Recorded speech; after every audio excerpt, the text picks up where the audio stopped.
Subscribe करें और दबाएं बेल आइकन ताकि कोई खबर रह न जाए। और नाजरीन, कराची वालों के लिए खुशखबरी, महकमा मौसमियात ने बारिशों के नए सिलसिले की पेशगोई कर दी। चीफ मेट्रोलॉजिस्ट सरदार सरफराज ने बताया कि कराची में 23 और 24 जुलाई को तेज़ बारिश हो सकती है। उनका कहना है कि 23 और 24 जुलाई को कराची समेत सिंध के दीगर अजला में भी तेज़ बारिश का इम्कान है। चीफ मेट्रोलॉजिस्ट का कहना है कि मानसून का ये स्पेल 25 और 26 जुलाई तक वक्फे से जारी रहने का इम्कान है। 22 से 24 जुलाई के दौरान मूसलाधार बारिश के बायस कराची और हैदराबाद के नशेबी इलाकों में पानी जमा हो सकता है। उन्होंने बताया कि उम्मीद है कि दूसरे स्पेल में कराची में अच्छी बारिश होगी।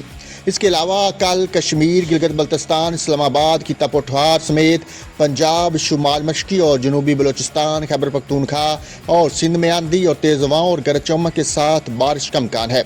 इस दौरान कश्मीर, शुमाल मशरक़ी पंजाब, खिता पठवार, इस्लामाबाद, बलाई खैबर पख्तूनख्वा और सिंध, शुमाल मशरक़ी बलोचिस्तान और सिंध में चंद मकामात पर मूसलाधार बारिश की तवक्को है।